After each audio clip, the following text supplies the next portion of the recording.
Sumainyo ang Panginoon. At sumayo rin. Ang mabuting balita ng Panginoon ayon kay San Mateo. Papuri sa iyo, Panginoon.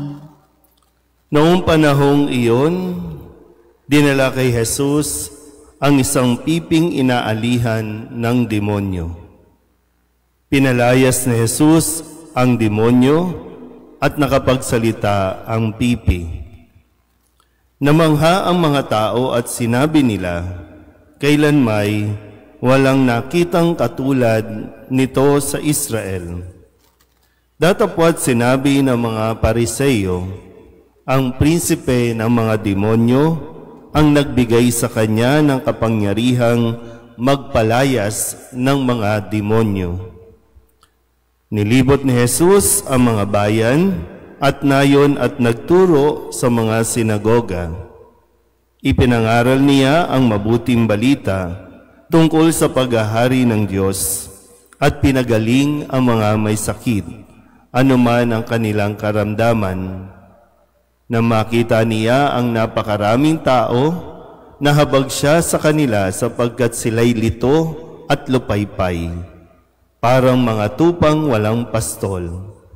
Kaya sinabi niya sa kanyang mga alagad, sagana ang aanihin, ngunit kakaunti ang mag-aani. Idalangin ninyo sa may-ari ng anihin na magpadala siya ng mga manggagawa sa kanyang aanihin. Ang mabuting balita ng Panginoon. Pinupuri ka namin, Panginoong Hesukristo. Isang magandang umaga po sa inyong lahat. Magandang umaga po. Ngayon po ay Martes ng ika-14 na linggo sa karaniwang panahon. Sa ating ebanghelyo, narinig natin ang pagpapatuloy ng mga gawain ni Jesus, ang magpalayas ng mga masasamang demonyo, masasamang espiritu sa mga sumasapi sa mga tao, ang magpahayag ng mabuting balita, magpagaling, at ganoon din naman ang magtalaga o humirang ng iba pang mga gagawa at gaganap ng kanya rin pong mga ginagawa. Pero dito po sa katotohanan, sa kanya pong mga ginagawang mabubuti, magaganda, mga pagtulong, mayroon laging dalawang comments. Una ay yung matutuwa sila, ma-appreciate nila ang ginagawa. Mayroon din namang ang iba ay hindi matutuwa sa kanilang ginagawa. Kaya nga sabi dito, may mga tao, ang sabi nila, kailanman wala kaming nakitang katulad nito sa Israel. Then, sumunod dito, ang sinabi ng mga Pariseo, ang prinsipe ng mga demonyo ang nagbigay sa kanya ng kapangyarihang magpalayas ng mga demonyo. Pero ang sumunod na bahagi, nilibot ni Jesus ang mga bayan at nayon, nagturo, nagpagaling, nagpahayag ng paghahari ng Diyos. Ano po ang magandang mapagnilayan natin dito? Una ay dapat malinaw sa atin kung ano at kung bakit natin ginagawa ang mga ginagawa natin, lalong-lalo na ang pagtulong sa kapwa.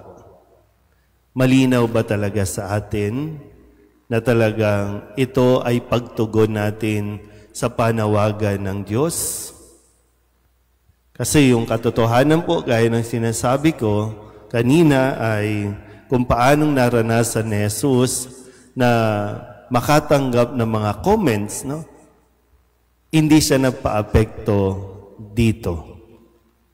Maganda man o pangit ang sabihin tungkol sa Kanya, wala ito para sa Kanya. Dahil nga malinaw na ito ay ginagawa niya bilang pagtugon sa Diyos.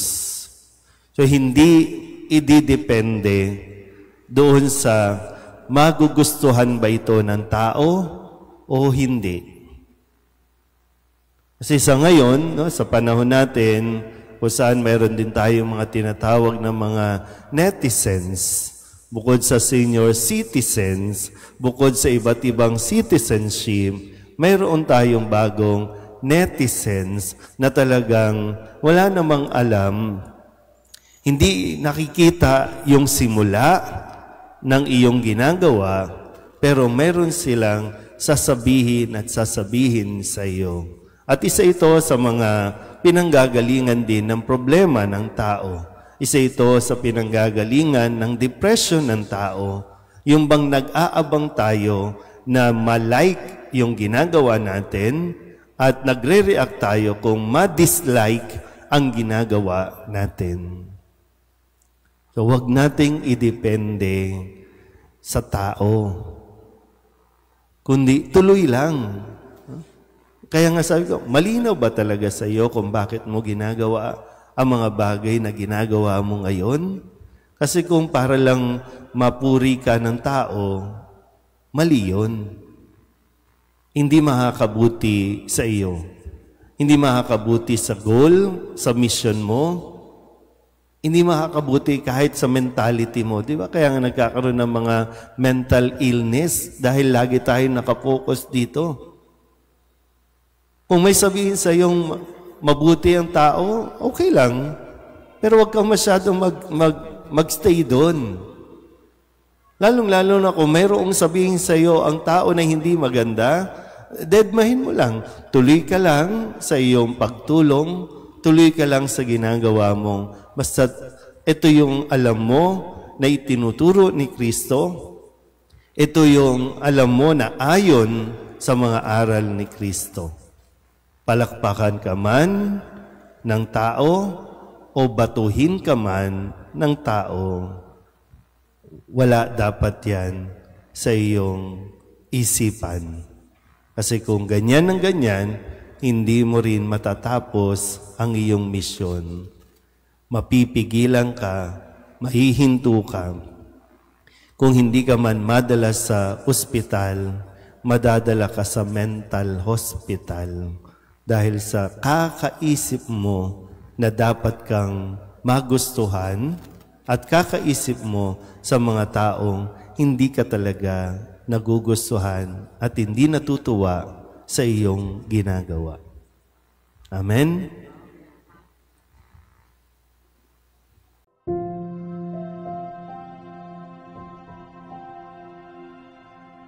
Thank you.